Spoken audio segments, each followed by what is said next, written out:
many people are not sure if they're an introvert or an extrovert or even what that means. Could you help us with perhaps a definition of what it means to be an introvert? Sure. According to Carl Jung, who was a psychologist who invented the distinction introvert-extrovert, an introvert would be someone who loses energy when they're around other people and regains energy and recharges when they're by themselves. So if you're not sure what you are, think about what activities drain you and what activities help you feel most like yourself. And so perhaps there's some marketing activities that makes introverts feel uncomfortable. I would imagine there are. What are some examples? The biggest examples that introverts say over and over again that they don't like are cold calls, hype, and anything that feels pushy or aggressive or like bothering people. Those are things that introverts truly do not like. And I think at times we've told introverts to just get over it and they have to market as if they were extroverts. But you say there are actually ways that introverts can market themselves that are comfortable for them. So maybe you could talk a little bit about how an introvert might be able to market themselves. What's a strategy they could use? Well, I've done research on this, and there are many, many successful introverts who are copywriters, marketers, entrepreneurs, and what they do is they figure out what are their strengths, and they avoid all the pushy stuff, all the hype, all the cold calls, and they just don't do it. So, for example, Nick Osborne is someone who is well known within the AWAI community, and what he does is what's called inbound marketing. So that is putting stuff out there that gives people an opportunity to make a choice to approach him, to work with him. So he doesn't make cold calls, he doesn't go out and push himself on anyone else.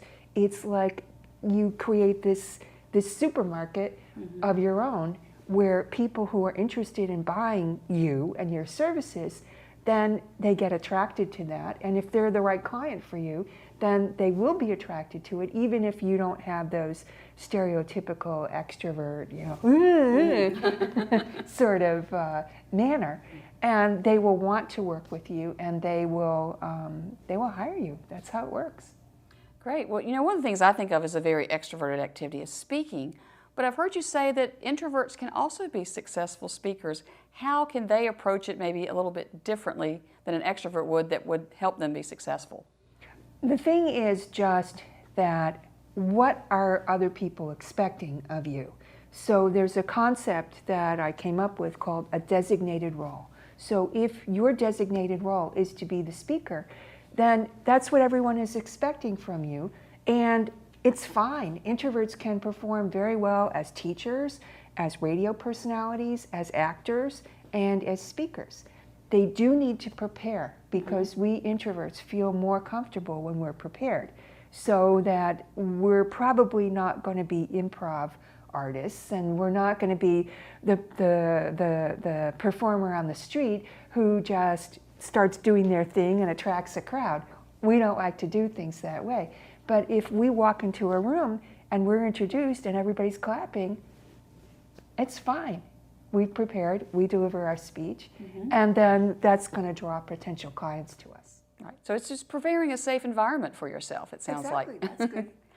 What about, I know there's another activity that terrifies many introverts, or if it doesn't terrify them, they just dread it. And everyone says, you need to do networking, you need to go to networking events. How can an introvert network without having to go through that horribly stressful time? Well, first of all, there are ways to market yourself without networking. So anyone who says you have to network, they're just exaggerating, because you don't have to. But if you want to do it, there are several things you can do. One is you can choose smaller groups to network in. So if it's a group of, let's say, 10 or 12 people, you're going to feel more comfortable as an introvert, because introverts prefer smaller groups. Secondly, if you have a designated role, so if you, for example, volunteer to be the greeter at the door, I mean, it seems like an introvert couldn't do that, but if that's your designated role to be the greeter, you can stand at the door and shake hands with everybody and say hello because that's your job. So that's another thing. And the third thing would be to choose an organization that has structured networking. So they might set things up so that there's a subgroup within the larger group. So one organization that I belonged to when I lived in Boston, the networking events always had a table of 8 or 10. So at a table of 8 or 10, and when everyone is given an opportunity to introduce themselves to everyone else at the table, that's not as intimidating as being thrown in a room and, you know, you just have to stand there. Who am I going to talk to? Everybody else seems to know each other. Oh, man. So there are ways to make it more comfortable. That's a great point. I've been to a networking event where they sat us at tables, and you're exactly right. I've seen people that I know are maybe less outgoing or more introverted, and they've been very comfortable in those situations. So yeah, it's not that hard to turn to the person next to you when you're sitting down and just start a conversation. But it's harder to go across the room and start that conversation. Well, I want to change this around a little bit and ask you a question. I'm throwing you a curve here, but you know, for me, I'm definitely an extrovert. There's no question about that. But sometimes I work with clients that are introverted. How can I work with someone without overwhelming them or causing them stress? What do I need to respect about them? Well, first, respect their need for privacy. So this is very much disrespected and misunderstood. So I'm an introvert. I think I'm 8 or 8.5 on a scale of 10. And privacy is very important to me. So if I tell something to a colleague or to someone that I'm working with, I don't expect them to blab it around. That upsets me. It really does. Even if the other person thinks it's a perfectly innocent comment, it still upsets me to have that be bandied around. So respecting privacy is important. Another thing is give them time to think. So introverts prefer to think about what they want to say before they say it. Extroverts often become clear about what they want to say by speaking it. Exactly, exactly. Yes, so that's a difference. So, and then don't assume that if they have something to say, they'll speak up. Sometimes you have to ask them. Okay, those are great tips, and maybe not pressing them for a decision more quickly than they're willing to give it to you. Give them that space and that time. Right, and often introverts will say, I'd like to think about it. And that's really not necessarily an excuse. It may be that they truly need to think about it. I mean, sometimes I'm on the phone and I'll say I have to think about it, and literally I put down the phone and within a minute, I've thought it through, and I'm fine. I'll call them back. That's it. I mean, it doesn't seem like a big thing, but it really helps. That's wonderful. Can you give us a little information about how you work with your clients to help them become more confident in their marketing?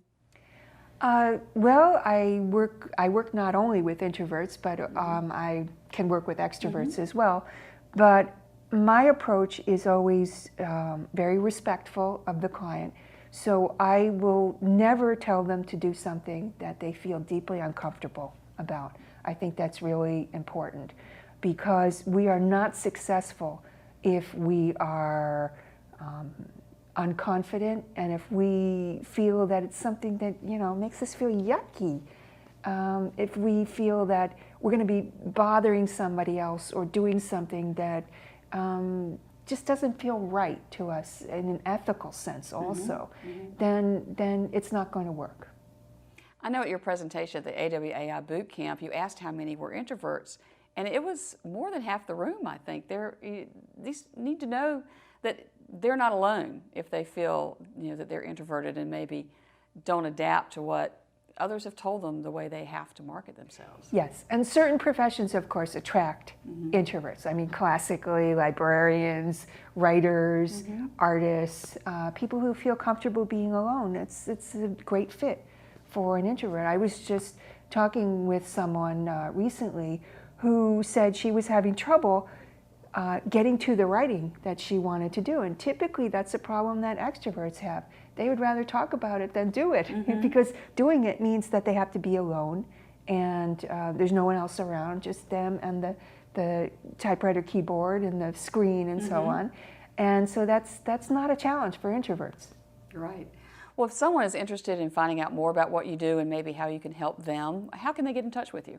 Well, they can go to just my website, which is www.yudkin.com, and I'll spell it YUDKIN.com. And if they want to find out more about my ideas about introverts, then go to www.yudkin.com/introverts.htm, and there's a free what I call a manifesto on marketing for introverts that you can download, and then you'll get a series of additional information on marketing for introverts. Of course, you can unsubscribe at any time. That's right, no pressure. Right. Well, Marcia, thank you. This has been very enlightening, and I know many of our members are breathing a sigh of relief that there is a path for them and there is a way that they can market themselves and become successful without feeling like they're threatening their very own being and going against their nature. Exactly. So people have been coming up to me at the boot camp and telling me, oh, I'm normal. Exactly. Oh, I don't have to change. Oh, this is so wonderful. I could be myself. That's wonderful. And you're doing a great service to so many people, and I thank you for your insights and your expertise. It's just been a pleasure talking with you. Thank you. Take care.